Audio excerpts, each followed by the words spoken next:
Taiwan దురాక్రమణకు China దిగే అవకాశాలు కనిపిస్తున్నాయి. ఈ నేపథ్యంలో ఒకవేళ తైవాన్ మీదకి చైనా ఎంటర్ అయితే అమెరికా ఖచ్చితంగా చైనాతో తలపడుతుంది. అలాంటి పరిస్థితుల్లో రష్యా సపోర్ట్ చైనాకు ఉంటుంది అని చెప్పి పుతిన్ ప్రకటించారు.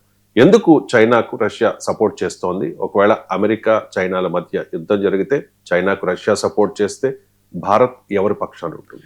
అండి, ఇప్పుడికిప్పుడు ఇదే క్షణంలో తైవాన్ స్ట్రైట్ అంటే తైవాన్ 44,000 చదరపు కిలోమీటర్ల తైవాన్ దీవి చుట్టూరు చైనా సైన్యం అన్ని దారులు వెంబడి ముట్టడించడం జరిగింది. చైనీస్ ఆర్మీ, ఇది PLA లిబరేషన్ ఆర్మీ, చైనీస్ యొక్క ఎయిర్ ఫోర్సు, చైనీస్ యొక్క నేవీ ఈరోజు తైవాన్ చుట్టూ మిషన్ జస్టిస్ 2025 అంటూ పెద్ద సైనిక సమీకరణ, పెద్ద సైనిక ఆపరేషన్ ఎక్సర్సైజెస్ నిర్వహిస్తుంది. దీనికి ఆపోజిట్ గా తైవాన్ ఇప్పుడు ఏంటంటే సెంట్రల్ కమాండ్ నోటిని ఆధ్వర్యం పెట్టడం జరిగింది. తైవాన్ కూడా హై అలర్ట్ ప్రకటించింది. ఎందుకు జరుగుతుందంటే రీసెంట్ గా United States of America Taiwan కి $11.5 బిలియన్ ఆయుధాలు అమ్మడం జరిగింది. దానికి వ్యతిరేకంగా రీసెంట్ గా మళ్ళీ జపాన్ కూడా తైవాన్ ఆక్రమణకి చైనా వస్తే నేను కూడా మధ్యలో వస్తాను తైవాన్ రక్షణ కంటూ జపాన్ ప్రకటించడం, ఇవన్నీ జాగ్రత్త గుర్తుపెట్టుకోవాలి. ఇప్పుడు తైవాన్ చుట్టూరు చైనా యుద్ధ విన్యాసాలు చేస్తుంది. ఎంతటి దారుణమైన యుద్ధాలంటే రీసెంట్ గా వైజే ఒక పెద్ద హైపర్సోనిక్ మిసైల్ ను కూడా అది ప్రయోగించి టెస్ట్ చేయడం జరిగింది చైనా. ఈ రోజు వందలాది యుద్ధ విమానాలు, అందులో J-20, J-35 అంటే 5th జనరేషన్ ఫైటర్స్, రీసెంట్ గా అది లాంచ్ చేసిన ఎయిర్ క్రాఫ్ట్ క్యారియర్ ఈ రోజు తైవాన్ చుట్టూరు మోహరించబడి ఉన్నాయి. మనకి మ్యాప్ లో రెడ్ గా కనిపించే విషయాలన్నమాట. అంటే తైవాన్ ఆక్రమణకి చైనా అన్ని విధాలుగా ప్రిపేర్ అయిపోయింది. ఇదంతా ఒక పక్షాన్ని ఉంటే ఇప్పుడు జరుగుతున్నా అంటే ఏంటి, ఏ క్షణమైనా తైవాన్ ని ఆక్రమణకి చైనా దిగుతుందా అన్న సిచ్యువేషన్ ఈ రోజు అక్కడ తైవాన్ స్ట్రైట్ దగ్గర సౌత్ చైనా సీలో మనకి కనిపిస్తుంది. ఇది ఒక పక్షానైతే, ఇది ఒక పక్క ఇష్యూ అయితే, రెండో పక్క ఇష్యూ ఏంటంటే చైనాకి పెద్ద మోరల్ బూస్టింగ్ అనమాట.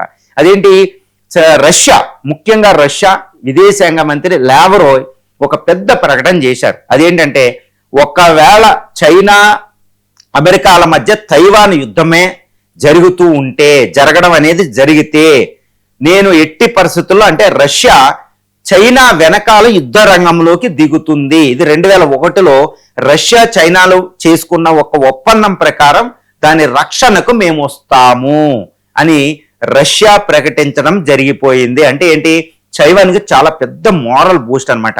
ఒకవేళ ఎట్టి పరిస్థితుల్లో తైవాన్ ఆక్రమణకి చైనా వెళితే వెంటనే యునైటెడ్ స్టేట్స్ ఆఫ్ అమెరికా దానిలో జోక్యం చేసుకుంటుంది. ఎందుకంటే ఇప్పటికే తైవాన్ దగ్గర గామ్ అని, ఒకినావా ఈ ఏరియాల్లో, తర్వాత United States of America Pacific command ఆధ్వర్యంలో ఎన్ని ఎయిర్ క్రాఫ్ట్ క్యారియర్లు, సైన్యం, US ఎయిర్ ఫోర్స్ అక్కడ మోహరింపులు చేసి ఉంది. చైనా వెళ్ళింది అంటే తైవాన్ దగ్గరికి ఫస్ట్ US జోక్యం ఉంటుంది. అంటే ఇమీడియట్ గా తైవాన్ ఆక్రమణకి చైనా దిగ్గానే చైనా అమెరికాల మధ్య పెద్ద యుద్ధమే మొదలవుతుంది. ఈ యుద్ధంలో రష్యా చైనాకి సపోర్ట్ చేస్తానని ప్రకటించడం జరిగిపోయింది. అంటే రష్యా చైనాలు అమెరికాతో యుద్ధం వెళ్తే వెంటనే వచ్చే దేశం ఉత్తర కొరియా, ఆ పక్కన కిమ్ జోంగ్ ఉన్. ఆయన ఆల్మోస్ట్ యుద్ధంలో ఉన్నట్టు వాళ్ళిద్దరు ఏం చేస్తే కిమ్ జోంగ్ ఉన్ అదే చేస్తాడు. ఇది ఒక పక్షాన. మరి రెండో పక్షాన ఎవరు ఉంటారంటే ఇటు తైవాన్ తో పాటు United States of America, Japan, Taiwan రంగంలో దిగిపోతాయి. ఇప్పుడు యునైటెడ్ స్టేట్స్ ఆఫ్ అమెరికా ఇండియాతో క్వాడ్ అనే ఒప్పందం ఉంది. అంటే భారతదేశం ఎట్టి పరిస్థితులు ఇటు జపాన్, అమెరికాలకే సపోర్ట్ చేయాలి.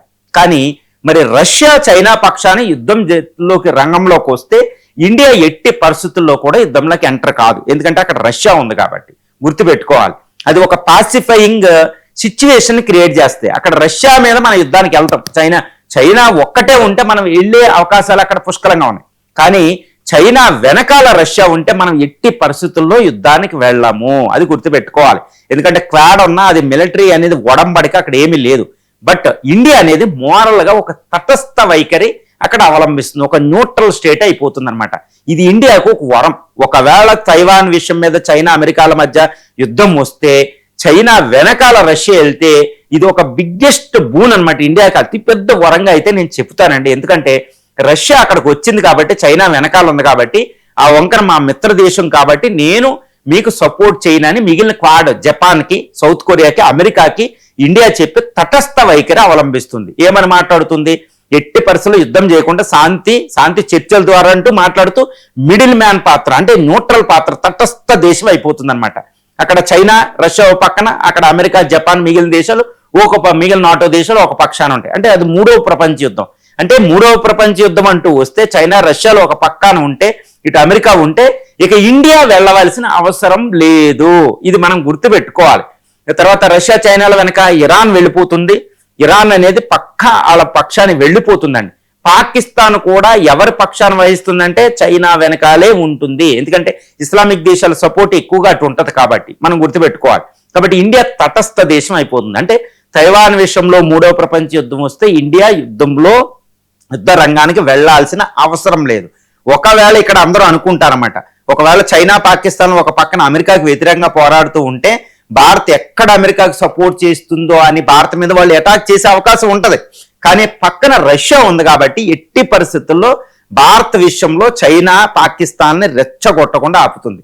కాబట్టి ఇండియా తటస్థ వైఖరిని చక్కగా ముందుకు తీసుకెళ్లే అవకాశం ఉంటుంది. అంటే మూడవ ప్రపంచ యుద్ధమే తైవాన్ వల్ల మూడవ ప్రపంచ యుద్ధం వస్తే ఇండియా తటస్థ దేశంగా తయారైపోతుంది. కాబట్టి మూడవ ప్రపంచ యుద్ధంలో చివరి దశ వరకు మనం వెళ్లాల్సిన అవసరం ఉండదు. దీనివల్ల ఒక్కటే గుర్తుపెట్టుకోండి, ఎందుకు ఇది పెద్ద బూన్ అని నేను అంటున్నాను అంటే, రెండవ ప్రపంచ యుద్ధాల్లో అమెరికా చేసింది ఇదే. రెండవ ప్రపంచ యుద్ధాలు ముఖ్యంగా అందరికీ తెలిసింది పెరల్ హార్బర్ 1939 యుద్ధం మొదలవుతే 1941-42 వరకే ఎట్టి పరిస్థితులు అమెరికా తటస్థంగా ఉండి శక్తిని సంపాదించుకుంది. అటు ఇటు కొట్టుకుని ఓడిపోయిన పక్షంలో ఎవరైతే గెలవబోతున్నారో యూరోపియన్ కంట్రీల వెనకాల అది వచ్చి యుద్ధంలో గెలిచి సూపర్ పవర్ గా మిగిలిపోయింది. అంటే ఇండియా తటస్థంగా వ్యవహరించగలిగితే ఇటు రష్యా చైనాల ఫోర్సు, ఇటు అమెరికా మిగిలిన వెస్ట్ దేశాలు యుద్ధం చేసుకుని వీక్ అయిపోతే అప్పుడు ఇండియా బలంగా తయారవుతుంది అనమాట. ఎందుకంటే యుద్ధంలో వెళ్ళి కొట్లాడుకోవడం అంటే పీస్ అవలంబించిన దేశమే ఇది. మనమేమి నిస్వార్థంగా స్వార్థపూరితంగా చేసేది కాదు, హిపోక్రిటికల్ గా. మనం దౌత్యంలో మనం యుద్ధాన్ని తప్పించుకున్న వాళ్ళే తెలివైన వాళ్ళు. యుద్ధాన్ని తప్పించుకోవచ్చు. మొదటి పక్షంలో అంటే ఫస్ట్ పేజ్ లోనే మూడవ ప్రపంచ యుద్ధంలో ఇండియా వెళ్లాల్సిన అవసరం ఇక్కడ రాదు. అది రష్యా వల్ల మనకు వనగూరే ప్రయోజనం. ఎట్టి పరిస్థితుల్లో ఇక్కడ తైవాన్ విషయంలో జీ జిన్పింగ్, ఇప్పుడు తైవాన్ విషయానికి మళ్ళీ వస్తే, ఇప్పుడు తైవాన్లో ఏ క్షణమైన యుద్ధం రెడీ అయ్యేటట్టు ఉంది. ఎందుకంటే అక్కడ ఎంత దారుణంగా ఉంటుందంటే వెస్ట్రన్ పసిఫిక్ ఈ ప్రాంతంలో మనకి అక్కడ గామ్ దగ్గర, తర్వాత ఈ ఒకినావా వీటి దగ్గర, తైవాన్ స్ట్రైట్ దగ్గర చాలా సెన్సిటివ్గా ఉంది. ఏ యుద్ధ విమానమైనా ఎక్కడైనా కొంచెం స్కిప్ అయినా, ఏ మిసైల్ పొరపాటున పేలినా అక్కడ మూడవ ప్రపంచ యుద్ధం మొదలవుతుంది. అక్కడ ఎవరూ తప్పించలేని విషయం అనమాట. మొత్తంలో సూపర్ పవర్స్ అక్కడ ఇన్వాల్వ్ అయినాయి. ఒక రూగ్ స్టేట్ అయిన నార్త్ కొరియా కిమ్ జాంగ్ ఉండనే ఉన్నాడు. కాబట్టి ఇటు జీ జిన్పింగ్ ఈ రోజు పదవిని రక్షించుకోవాలి చైనాలో. ఎట్టి పరిస్థితుల్లో నా పదవి ఎండ్ అయ్యేటప్పటికి ఎట్టి పరిస్థితుల్లో తైవాన్ని ఆక్యుపై చేస్తాను, చైనాలో కనిపేస్తానని ఆయన ప్రతిజ్ఞ చేసుకుని కూర్చుని ఉన్నారు. అమెరికా కూడా తైవాన్ రక్షణకు నడుం బిగించింది. ఈవెన్ ట్రంప్ అయినా తైవాన్ విషయంలో జోక్యం చేసుకుంటారు, ఆయన ఏం తప్పించుకోరు ఆ విషయంలో. కాబట్టి ఎట్టి పరిస్థితుల్లో తైవాన్ అనేది ఒక biggest flash point for the third world war. ఈ క్షణంలో రష్యా చైనా వైపు ఉంటుంది కాబట్టి ఇండియా తటస్థ వైఖరి అవలంబించడం కాబట్టి ఇది ఇండియాకు వరంగా మనం చెప్పుకోవచ్చు.